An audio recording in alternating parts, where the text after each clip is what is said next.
Welcome to Walls of Sound.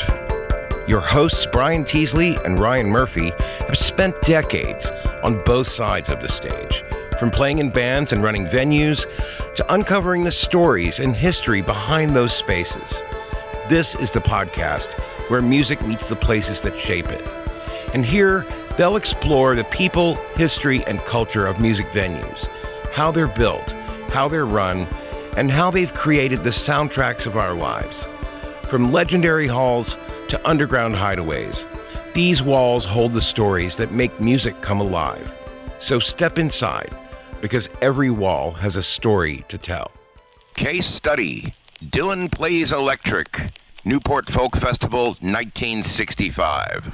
The folk scene Dylan came out of wasn't a style or a fad. It was a moral ecosystem. Songs were scripture. Every lyric was supposed to serve the common good. If you plugged in, you weren't just changing the sound, you were betraying the cause. Folk believed that purity and authenticity were the same thing. So when their chosen one walked on stage with a Fender Stratocaster and a loud Chicago blues band backing him, it didn't feel like progress. The crowd didn't hear distortion, they heard heresy. Folk was the conscious of the early 60s. Civil rights, peace marches, union rallies, all of it. It was the music of people who believed art could repair a fractured country. And in that world, Dylan wasn't just a songwriter. He was a prophet. But that eruption didn't happen in a vacuum. The Dust Bowl idealism of Woody Guthrie, the blacklisted defiance of Pete Seeger, the beat poets chasing purity, the collegiate yearning of authenticity, and the looming voltage of rock and roll waiting to take over the century. That night, Newport was the sound of America arguing with itself, the acoustic past colliding with the electric future. And before we get to the booze, the myths, the feedback, we have to go back to where it all began, to the cafes and basements of Greenwich Village, where songs were still social and political manifestos, and nobody had ever heard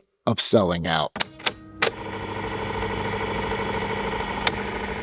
We're here today for another episode of Walls of Sound. I'm Brian Teasley along with Ryan Murphy. Today's topic is quite a gargantuan, behemoth, monumental task that we took on. I didn't quite know what we were getting into about tackling Bob Dylan going electric at the Newport Folk Festival in 1965. Ryan, what did you think of diving into this? A moment that rocked the world forever. For me, it's the top of the mountain. It's like such a crazy, you can just look around and see all the history, myth, and lore, and it's fun. It's just what's real, what's not. That's what I love about Dylan. That's the thing where I'm like, we could be making shit up on this podcast and it could just get folded into the myth and the legend of. We're just adding to the mythology and the confusion. Throwing it in the river. That's why I love it. Like there's so many things that I got to experience while digging into this. I wanted to ask you, because I know also you have a connection to Greenwich Village, but I know you have a connection with doing shows for Bob Dylan and also just being a huge fan growing up. There's a lot of Dylan in my life. My parents being big Dylan fans, my dad getting to see Dylan back in the day. And he was younger, but then, on the heels of all of it and all the way to Woodstock and beyond. Dylan was one of those where it's like, it was Bob Dylan and John Prine were played around my house a lot. And it was like, sit down and read the lyrics. Dylan is just such a fascinating character. I've done a few shows for Bob Dylan and every single one of them was quite a moment. For instance, he appears out of nowhere and all of a sudden is on stage. And it's just like, how did he get there?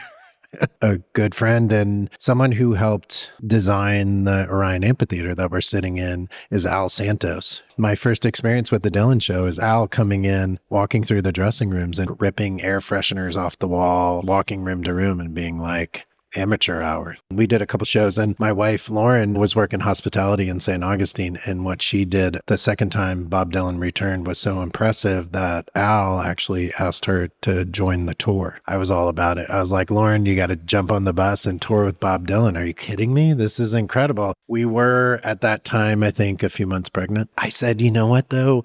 You're pregnant. It probably won't go for that long. I don't think Bob Dylan tours that much. And as I said that, I didn't realize he was in fact touring 300 days a year.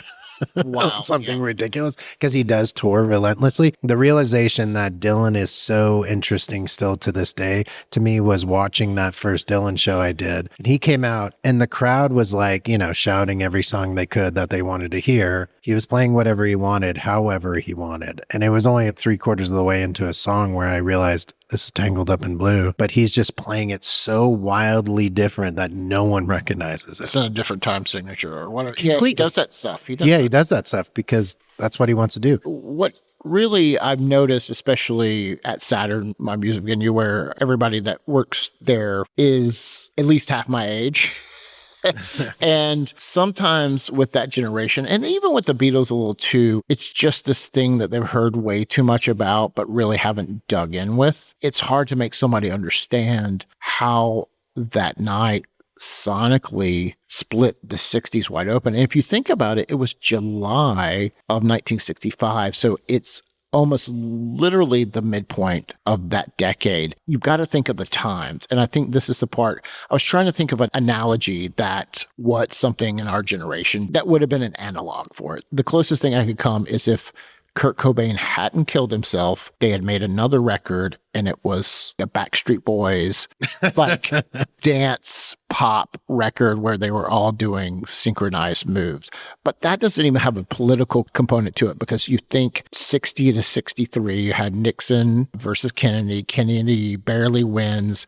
The Bay of Pigs, right. Medgar Evers, all the civil rights movement, the Greensboro sit-ins, the Freedom Riders, the assassination of John F. Kennedy with the president, Cuban Missile Crisis, where people thought the world was going to end. It's not only that protests and songs are about just general social and mild political issues. It's really the future of the world, what's happening at that time. I think that's the key component. It's funny because I was trying to think of something that's more in line with what people would think about how this changed music. And I was going to talk about Kurt Cobain as well. There's not the political aspect of it, but just like, would people go, well, when Smells Like Teen Spirit premiered on MTV, how that all of a sudden that grunge movement tore open, music. And the career of Poison. Right. Hair metal was dead. It was obviously more complicated than that. There was so much more going on, but that's the way it's like looked back on. That's the only thing and I that's could like a junior varsity version of what this was. What's remarkable is it started really as a word of mouth thing and people collecting records. You can look back at John and Alan Lomax and these people that were doing a lot of these field recordings, trying to preserve this music. Really, the person that is the through line of all this is Pete Seeger. He saw a connection between folk songs and traditions that were part of, as Grill Marcus would say, that old weird America. Those were protest songs in a sense because, it was about working out in the field or being poor in Appalachia. And really, they make a connection between that and the labor movements, and it just keeps building. And then you get to the McCarthy era where Pete Seeger gets blacklisted. He has the Almanac Singers, he has the Weavers, and then this whole generation of college kids in the late 50s latch onto that because they're able to get the Folkways anthologies and different records and start digging deep in albums and strangely turn it into this very polished, clean-cut, crew-cut type of sound. I'm talking about the Kingston Trio, the Brothers Four, these type of groups, which is ironic because it's supposed to be this populist music that's about hard living, hard work, and deep-rooted America, and it comes with now a cardigan sweater. Yeah, there's an interesting evolution with that. I liked seeing that and discovering that, especially when Pete Seeger, who I do find completely fascinating and has also been a big part of my life growing up, and hearing that first record that he did solo that really did appreciate and kind of bring forth that hillbilly music, quote unquote, the more like banjo-centric, not as like a rudimentary form of how do we polish this up and make it better, but this is fully baked as this beautiful music coming from an area. And then watching his partnership and friendship and just mentorship and all the myth around him and Dylan is so fascinating too, because both of them had to navigate the times, react to the times, and react to each other. It was a passing on of the generations. I saw where Allen Ginsberg was saying when he heard A Hard Rain's Gonna Fall that he cried because he realized that it had been passed on what had happened with the Beats. We should mention that Bob Dylan wasn't originally Bob Dylan. He was Robert Zimmerman from Duluth, moved to Hibbing, a mining town in Minnesota for a long time, and shows up to this Greenwich Village scene with just a pack of lies. Basically, he had been out west. Maybe he had met Woody Guthrie. He had lived like a cowboy in New Mexico, and he had learned blues from an old blues guy and was an orphan, and none of it's true, basically. So he shows up in Greenwich Village with this great story, this great myth, looking like a junior Woody Guthrie. So he comes with this great story. He is basically playing what they call basket houses, like the Cafe Wah, where there's no money to be paid, but they just pass around a basket, like a donation. And he goes to see Woody Guthrie in the hospital. At this point, Woody Guthrie is barely able to form any type of full sentence, but he writes a song for Woody Guthrie, obviously, and he puts out that first record. How he got signed to Columbia is crazy because he was 20 in 1961. He releases the first record. John Hammond found it. So within a very quick amount of time, you have somebody from this mining town in Minnesota show up with a great pack of lies, a great affectation of who he wants to be. This character, Bob Dylan, starts playing, gets some great press, the New York Times, gets signed to a major record label, and here we are in Greenwich Village. I feel like he's just this sponge. I mean, there's no doubt that Bob Dylan, Robert Zimmerman, is absolutely brilliant.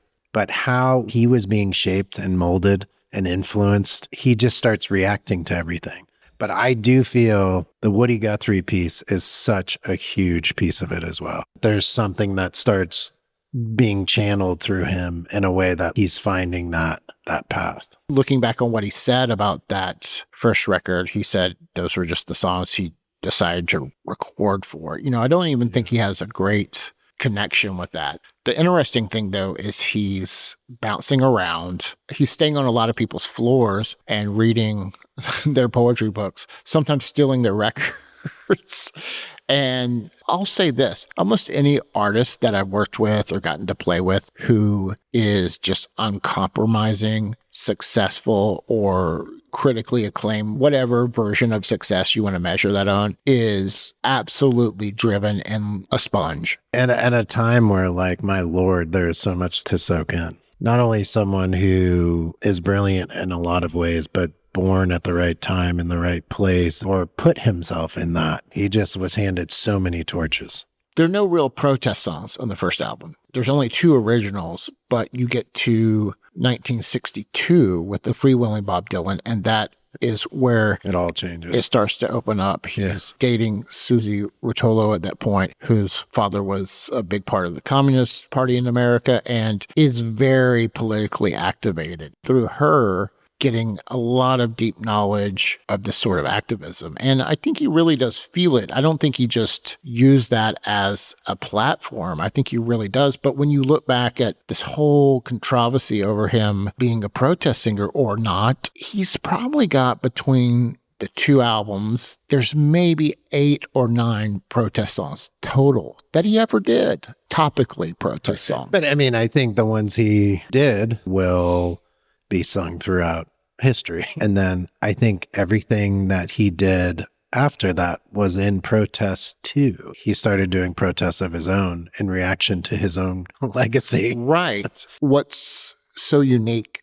about him at the time is that he starts writing his own original songs. And other people just aren't doing that to a great degree, which is weird to think about. They're so steeped in tradition that nobody's doing tons of original music, but he takes that form and puts it into a modern context, which is mind-blowing when nobody else is doing that, right? And I saw parallels thinking about how, like, different eras of different scenes, but especially Nashville. I think back to how we've talked about Willie Nelson and, George Jones. When people started breaking away and the disruption it had, that marked a trajectory for these artists and for music. And similarly, Dylan's breaking away and writing some songs that are undeniably some of the best songs of that era, if not forever. He kind of walks into this role almost by accident. He certainly did not plan on becoming the voice of a generation. He hated that. he's already by 1963, definitely 1964, feeling trapped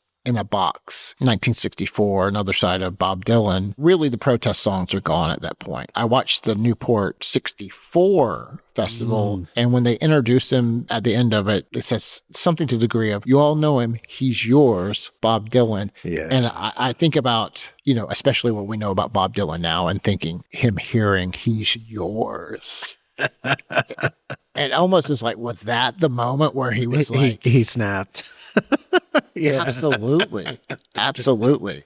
Newport as a festival is very interesting because it came out of the Newport Jazz Festival, which predates the Newport Folk Festival. That's the interesting thing about these college kids that are sort of these leftish intellectuals at the time. What you would find in their record collection, oddly, is jazz, especially a lot of bop jazz in the late 50s, and these kind of folk records of different anthologies and things like that, which is like, how do those connect? And I had a little trouble kind of dissecting this myself, because you think that sort of jazz is based on experimentalism and virtuosity, and the folk tradition is all about authenticity and virtue. The connection is that I think that bop jazz started getting where there became a movement that was fighting back against all the horrible things that were happening in the civil rights movement at the time. It was this early Black Power sort of embracing of, we have our own art, we're pushing our new art. And that connected with somewhat politically, or at least ideologically, with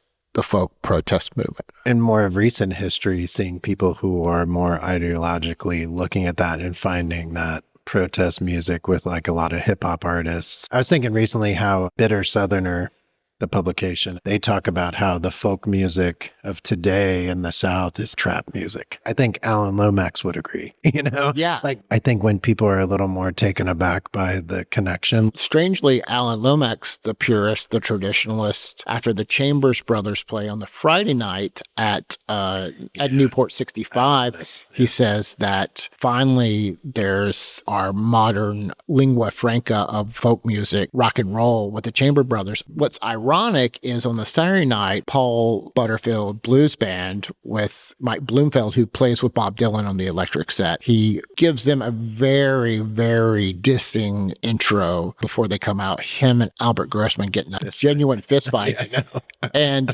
But the interesting thing is, Mike Bloomfield had played with Muddy Waters, kind of came up in that scene, even though he's a white kid. There were two Black people in the Paul Butterfield Blues Band. So that whole thing, as an aside, is really interesting. But I want to talk about your dad for a second, who was certainly around for some of these times, and certainly even around for some of these things, especially with the scene and the folklore of it all. He wasn't at Newport, but him kind of following on the heels of all this, he's someone that was significantly impacted as a folkie, being very influenced by that Greenwich Village scene, Woody and Pete Seeger, and like all of that being so foundational for him. His inflection point was very much parallel to what's happening here. That electrified blues, like how this tore things open, was something that I hear him talk about a lot. There's a young woman, so only 6 months older than Bob Dylan, who grew up in California, moves to Cambridge, is playing in that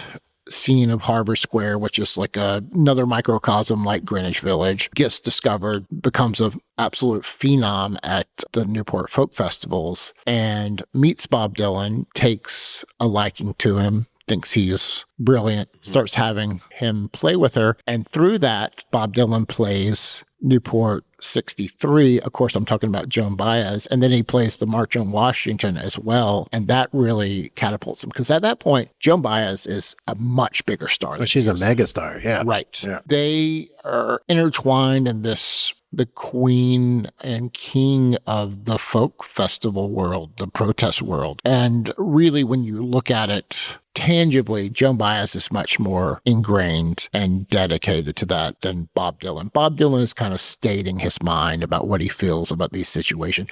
He's not going to be at every march or dig in. Like, it's not on the priority level that it is for Joan Baez. And that starts where the clash kind of becomes between between them. And I think she comes into it as herself. I think Joan Baez is Joan Baez. And as she's writing and performing, as she's showing up in the world as herself at these marches, and I think she has a plan with it. I think Dylan at the time, still being a sponge or just being someone who's just very much reacting, it's like whack-a-mole with him at the time. The moment you are trying to pin someone down, you can pin Joan Baez down at the time and see the trajectory of her entire career. You never would have predicted Bob Dylan's trajectory at that moment. No.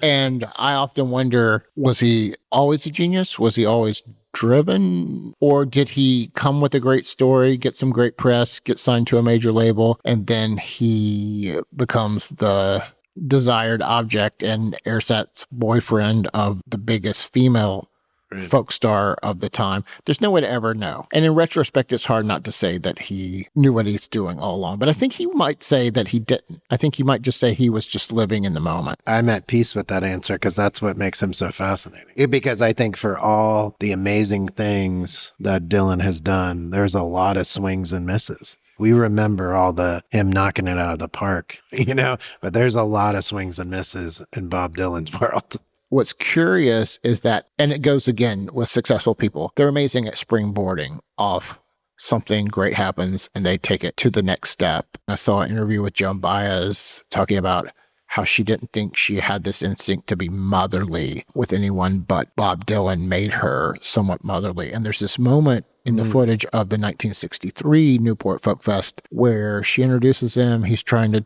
get his guitar tuned up, and she reaches over and turns one of the tuning pegs for him. And she's got this huge smile on her face, and it's just like, got this complete slipshod, ramshackled kid who you're helping him tune his guitar for this huge audience. 64, he goes back at Newport Folk Festival, and obviously he's a lot bigger star at this point. Kills, is playing his protest songs, is playing the stuff that people want to hear. Like I said, he's theirs at this point, even begrudgingly. Kind of gives them what they want, and that's the tail end of kind of where it stops. Because after that, you get Bringing It All Back Home, which is when he first went electric. Right. Subterranean Homesick Blues, you get Maggie's Farm. The whole half of the record is electric. It begs the whole question of, why was it so surprising that he went electric at Newport Folk Festival? And there's a lot of reasons as we're getting up to the actual event.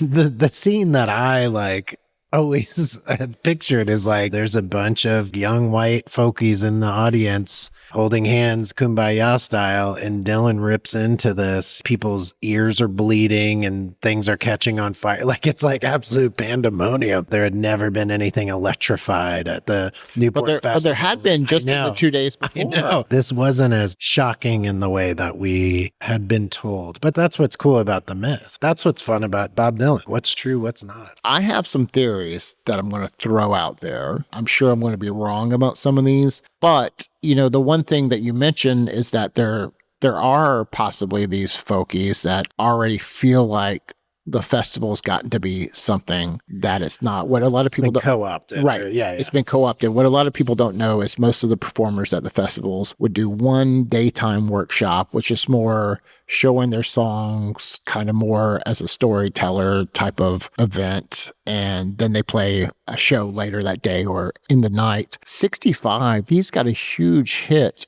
on the radio with like a Rolling Stone. And you get what some of the folkies would call teeny boppers.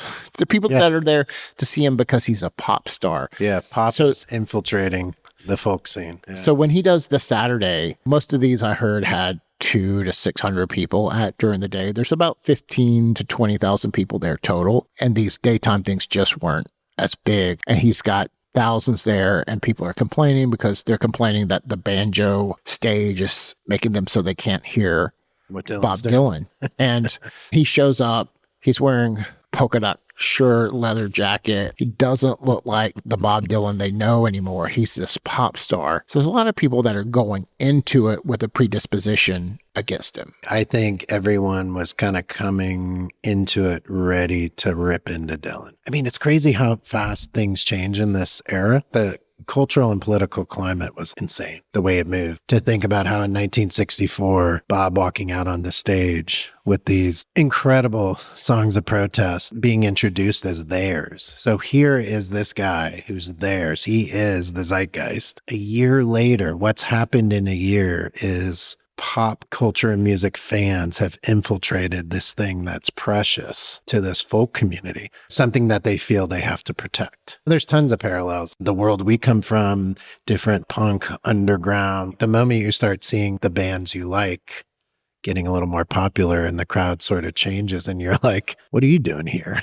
You may think the music's cool, but do you hear what he's singing about? So it's like, I get it. I do think there's probably a lot of people ready just to start booing Bob Dylan before he hit the stage. And in a 90s term, it's like a galaxy-sized magnified version of the whole indie rock having one of those bands signed to a major label. And you're like, oh, they sold out. Yeah. But you can see this collective audience. They spent the last 2 summers memorizing Woody Guthrie lyrics. And Bob Dylan, of course, knows that. And he knows he's about to split it open, but not to the degree that he did. So the Saturday before, talks to Mike Bloomfield and is like, I think I'm going to do this electric. Let's do this. And they kind of have a rehearsal, sloppy rehearsal throughout the night. Bob Dylan's kind of a drunken mess at this point, and it preps the scene for what's going to happen on Sunday night. I think it's very important to talk about the PA because a lot of times the PAs at the time are repurposed movie theater speakers. They were using these Altec Lansing A7 speakers. Early microphones, no stage monitoring. Shea Stadium was the first time that there were even monitors to hear yourself. Now, the whole entire PA system that sees just left and right sides, no delay fills, nothing like that, is run on 4 150-watt Macintosh amplifiers, 600 watts powering the whole thing. And there's 15,000 people. So think about this, Ryan.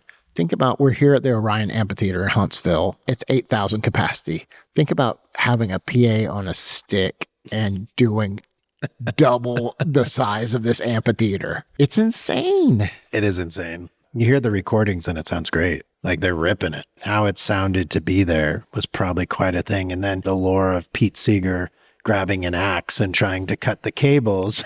Hearing about how Pete denied that, but then also started introducing it into some of his own lore of, well, I was just trying to cut the PA because it sounded so terrible. There's 2 prior connections before that legend comes about that's connected with Pete Seeger that I think was around that may have somebody misconstrued this, and that's how it all got started. One of the nights, Pete Seeger had to get a tree stump because one of the bands that were an old labor camp group, like a lumber camp group, had an axe chopping into the tree stump as part of the sound. Wow. Like that was the beat. Okay. And then Peter Yarrow from Peter, Paul, and Mary, also a band of Albert Grossman, very much in the pro Dylan camp. He's doing such a sloppy job introducing the band. And after they get off, after playing just 3 songs, and he says, Peter Yarrow says he's got to go get his axe.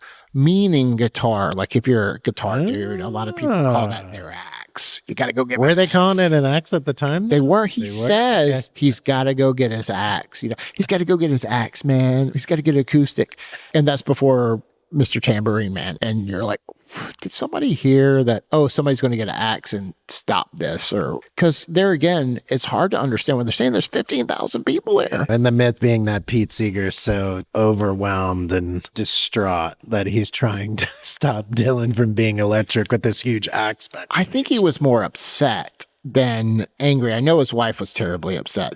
The thing that I can't understand when you listen to the recordings, it must have been so distorted in the PA, especially the vocals, because when they come out and play Maggie's Farm, the first song, and just rip into it. It's the best version of that song ever. It's punk. It sounds unbelievable. And it has such energy. And his voice is amazing on it. And it sounds crystal clear. And Mike Bloomfield is crushing the kind of call and response. Just nailing it. One of the most underrated guitar players of the 1960s. One thing I noticed, though, and this is how much I fucking nerded out on this, Ryan, is the miking was very strange. And a lot of times they would have for the Chamber Brothers or the Butterfield Blues Band from the prior days, they would have dynamic microphones like we're using right now, which have a much tighter pattern, a closer proximity effect, where if you get very far away from them, they don't pick up your voice as well, which are great for live settings because it means you don't have tons of drums and other bullshit coming into the vocalist's mic. And a lot of the setups, they had both. But for some reason, it seems like whoever was the stagehand or someone was a little confused on what Bob Dylan was going to do, because it's set up with a condenser mic for the vocals with a big windscreen on it and then a lower one for the acoustic guitar. So he comes out with a loud blues band and is singing into a condenser mic, into a 600-watt PA for 15,000 people. It had to be so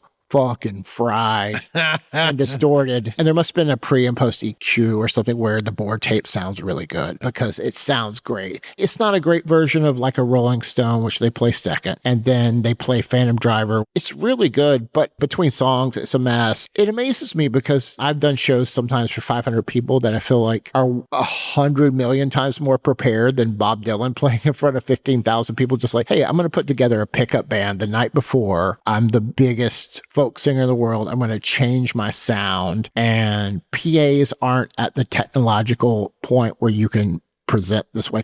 I don't think Dylan's strolling out unaware of any of those factors. I think he was a bit shocked, though. I think he was satisfied and then didn't realize that Mike Bloomfield says right after, hey, that was good, and or something to that degree. And Bob Dylan was like, did you not hear them booing? I think he thought he was going to stir shit up. I don't know if he realized that he was going to stir the pot as thick and deep as he did. I don't know, man. Shitstorm. So one thing that I thought that was tough for me to get really my head around is, why was this so big a deal? There were rock bands around. The Beatles were around at this point. And it was that pop music was not a serious art form. Even the Beatles were singing about twisting and shouting and holding hands. And it wasn't someone presenting this poetic, symbolic type of deep lyrics with a rock sound, and in a very inventive way, this kind of loose, shambolic, bluesy, circusy kind of sound like nobody's ever heard before. And this is the point where rock and roll becomes a serious art form. That's the huge piece of this. You take the gravity of what the folk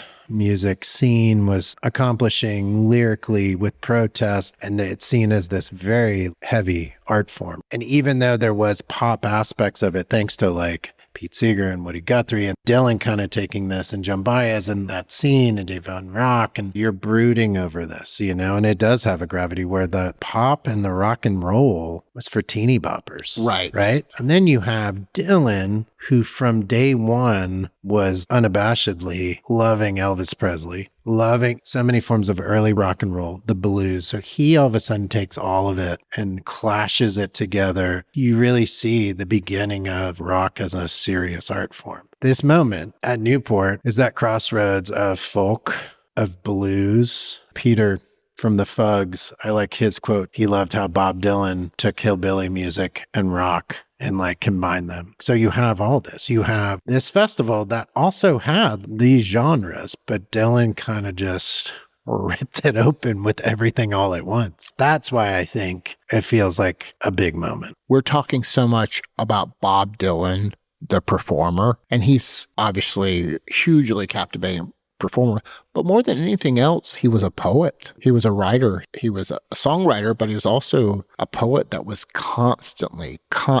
typing and writing and grabbing napkins and mixing up words, reading poetry, reading books. I think of all the things that Dylan will go down in history for, his lyrics and his poetry is what will stand the test of time. It's just so wrapped up in so many factors about him going electric, because you think this is 65, 2 years later, Monterey Pop Fest, Hendrix is setting his guitar on. Hendrix is setting his guitar on fire. The Who, Pete Townsend and Keith Moon are destroying their equipment. That's acceptable. 2 years And people later. want to see it 2 years later. That's what I mean. But that doesn't happen without Dylan doing this. From 64 to 67, think about that. 3 years from like Dylan getting out there and he's yours to 3 years later, guitar's getting set on fire and it's stage exploding. And that's what people want to see. Yeah. Let's talk a second about the aftermath, because the Village had this moment of, what are we at this point? What is folk music at this point? Obviously, Phil Oakes had a real dire, horrible tragedy here, but you still have Dave Van Ronk, you have Joan Baez, you have a lot of people that are still staying rooted in that tradition. The Village never really dies. It just keeps mutating, and you have blues revivalists come along with British blues rock, and then obviously there's street poets and proto-punk weirdos, and you look at what came of that whole folk crowd with Patti Smith, Velvet Underground, and Lou Reed. I love that fuck you he gave to Andy Warhol, takes the painting, or Andy Warhol maybe gives it to him. Supposedly he puts a hose through it at some point, just totally does not give a shit about that scene, just is basically interested in Edie Sedgwick. And he later traded that, Albert Grossman, his manager's wife, he traded that Andy Warhol painting that he took for a couch. And then I did not know she that. sold it decades ago for about $1 million. I don't know if it's No Direction Home, but it's one of those documentaries where he's like, I always meant to ask him for another painting. I shouldn't have done that. Is he talking about it because he kind of came to terms with that Andy Warhol was a great artist, or is he coming with like, it's a bad business decision?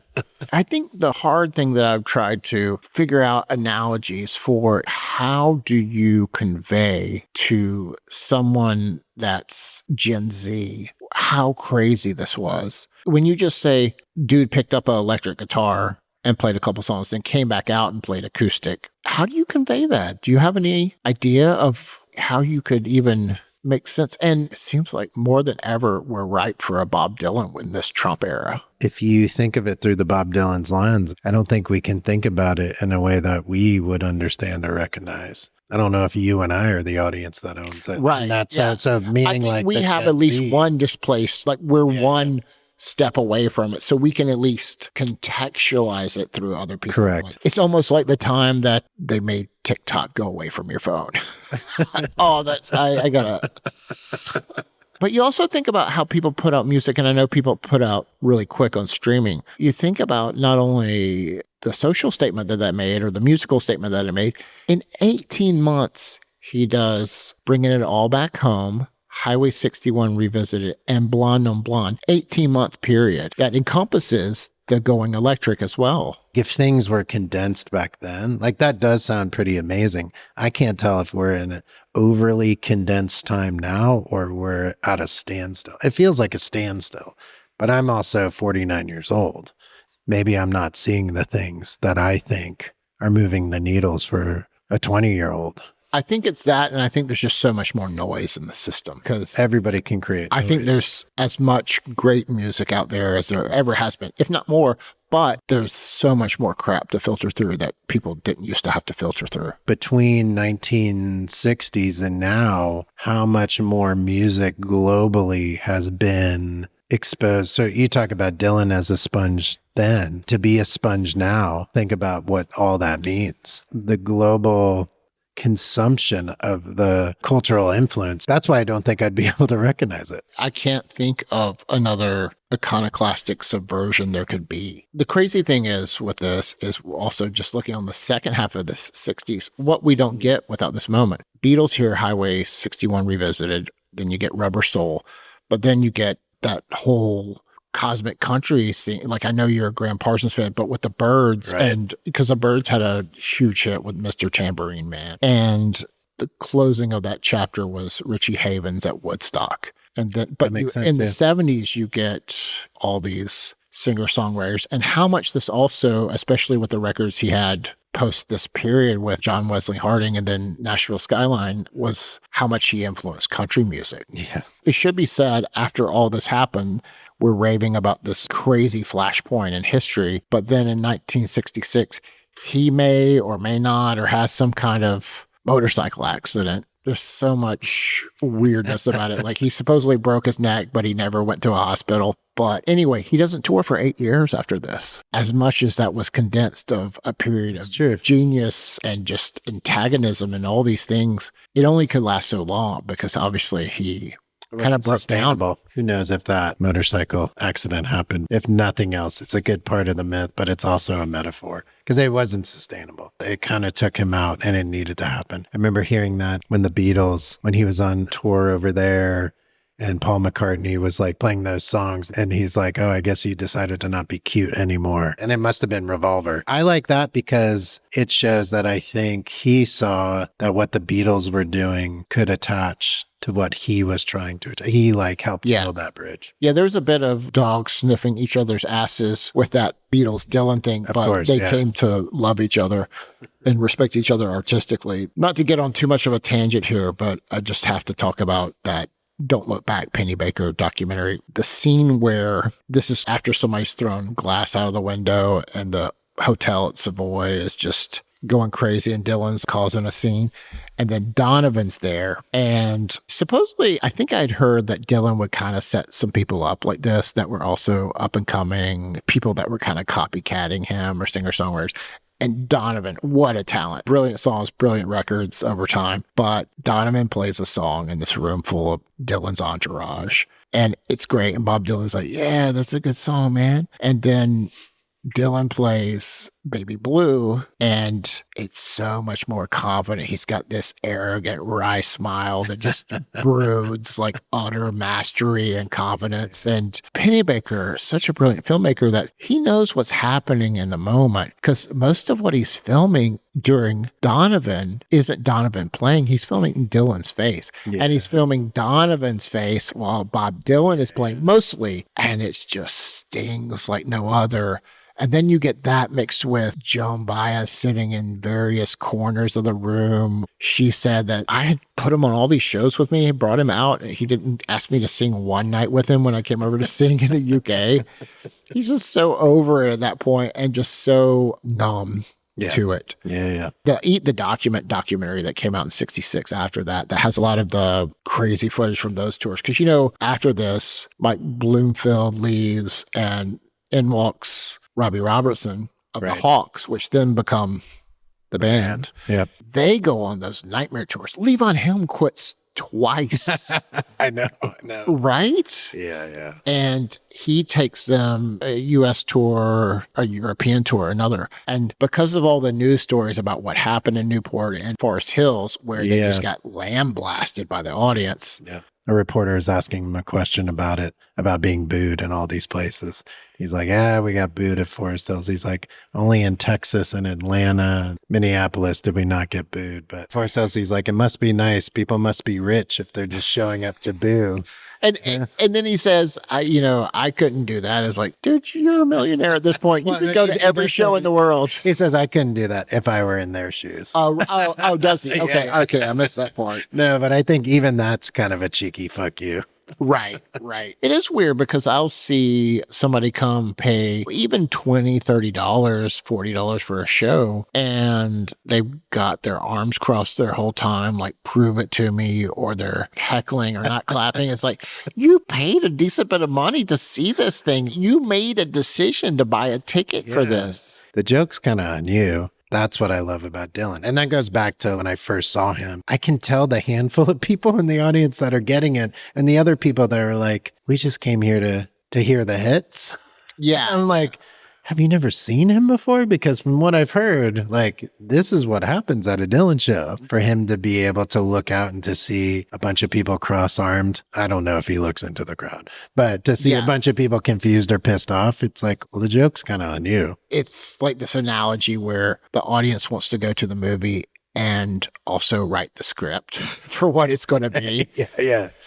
He threw them a bone on these tours because he came out, unlike Newport, where he came out electric first and then came back for the encore, kind of as a damage control to play two songs acoustic. He started these shows acoustic in late 65, 66. Yeah.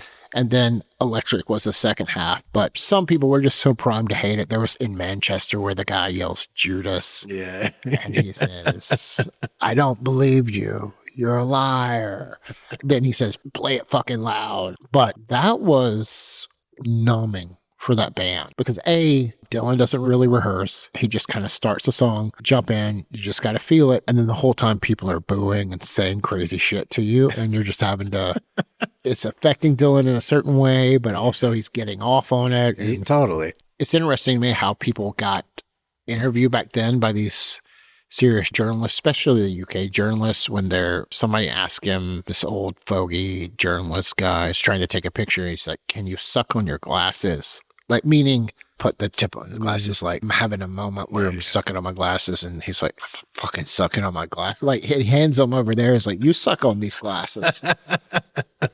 The questions are so stupid, but he's such an enigma in those times. He almost seems to take more of a liking or take more seriously, or at least tolerate the student journalist more than the proper journalist. Because I think at this point he has a real hatred of mainstream, large-scale press because, it was 1962 where Hibbing wrote to Time magazine and said, all that stuff he's saying about being a hobo are lies. So it almost seems like he takes the dumb questions that kids are asking him a little more seriously than proper journalists because he's got such a contempt for them. Just as much as those performances at the time, those press conferences are just amazing. I could watch hours of them. Hours of him just answering questions. The disdain he has, unabashedly. Not only is he probably licking wounds, but he's also, I think he's just reacting and going, every time the mainstream kind of starts creeping into his sphere,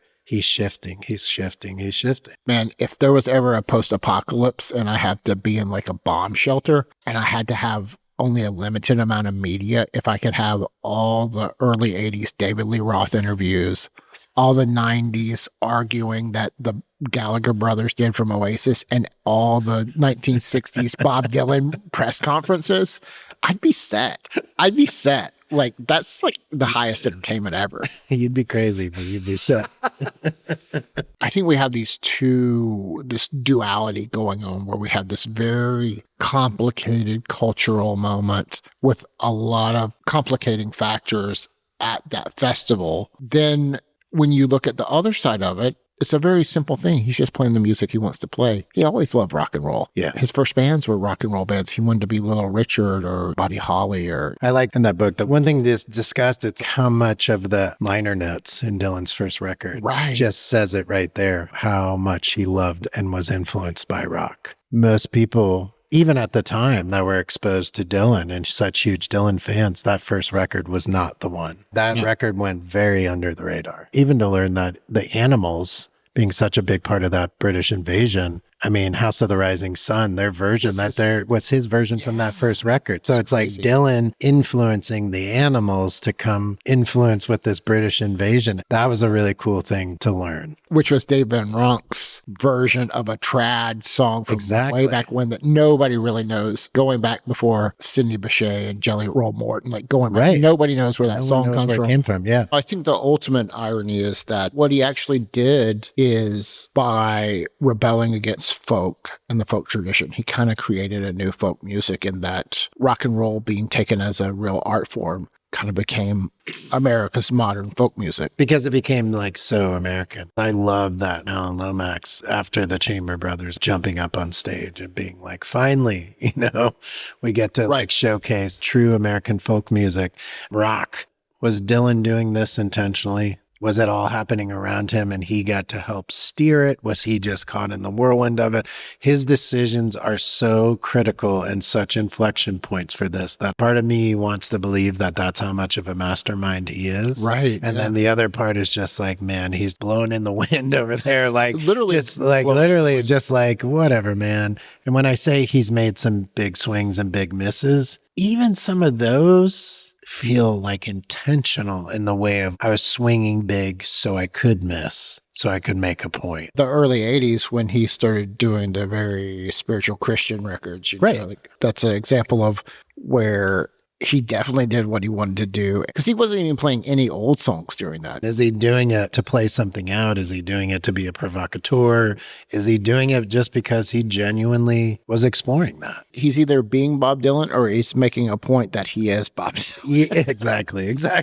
To understand, it wasn't as shocking for people to hear an electrified. Yeah, and he had half of a record that was electric. So with that full wasn't band. the shocking thing. The more interesting thing being what an inflection point that like followed him for a bit. Those people that were the select random people that booed. The irony is they thought they were hearing something in, but they were really hearing the beginning of something else. A year later, they were all on board, all his electric stuff in those 3 records that he did in that 18 months. Dylan's one of those artists where it's like, if you're into the thing he's doing at the time, especially then, you were just so far ahead and above those who were left behind. Those who were down with what he was ripping out there felt like they're riding a wave. And other people were left behind at the Newport Folk Festival. I will say I was one of the people that was on board early, going from when they're an anarchistic band to tub thumping with Chumbawamba. Right. I was way ahead of that curve on tub thumping. I think every generation has that. It's like when your band changes, you look at artists like Prince or PJ Harvey or Bowie, not to the extent of that splitting a whole decade and a whole generation of musicians. Anytime an artist challenges you, or say it's when Radiohead went from a rock band to a blippy blip band. Yeah. It's them trying to stay true to themselves often, I think, and see how far their audience will go. Because I've heard Dylan say the people that were upset weren't my real fans that were there from the beginning. It's like those people got it. It was the people that were part of this genre. So they weren't really my fans. I'm hard stretched to think of an example too. It's like what artists are out there doing something that felt so of the time, but there's bands that I think try to do stuff. I mean, I think. Well, when you get to be at a certain level of popularity or legacy, you get criticized if you stand still. You get criticized if you change too much too quickly. Newport was even Dylan saying, I don't know where this is going, but I'm not going to stand in place anymore, even if it means so much to you. He didn't want to be responsible for that. He didn't want to be beholden to somebody's complete political identity or worldview. He was just saying what he wanted to say at the time. I think that electrical current is still running, even if it's not as high voltage as it was that night. But music isn't supposed to feel safe. And after we talked so much Dylan today, right? Yeah. I wanted to ask you, how does it feel? Because I'm unfortunately got bad news. I got to go back to working on Maggie's farm. You got any more? Yeah. I for Ma and Pa and all the siblings, I've been doing work, and they're going to make me sing while I slave away. I just get bored. I had mentioned Al Santos. Remember talking to Al about like, when's he going to come into the venue? Do people talk to him? Blah, blah. And he goes, why would you want to talk to Bob? It's like, well, I think of all the questions I have. He goes, he's like, here's the reality though. Find a Jewish deli in New York City. Go to the back of it. Find the oldest, crankiest guy sitting there drinking coffee, eating a bagel. Try to talk to him about anything other than baseball.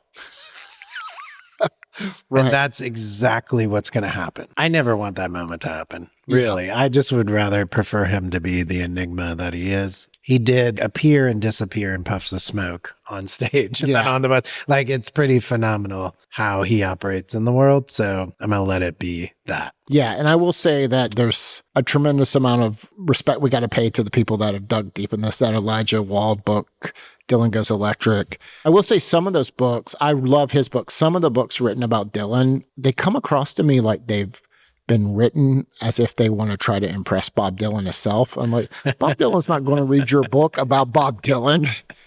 It's weird, antiquated, old world, folklore, metaphors. Like, dude, come on. It's cool. I appreciate your book about Bob Dylan. Hopefully there's not like a forum somewhere where they're going to rip this podcast to shreds, because we got 100 lecturers on. Bring the booze. Bring your 600-watt PA. All right. For Walls of Sound, not for Bob Dylan himself, but for the spirit of Newport Folk Festival 1965, signing off. Thank you so much.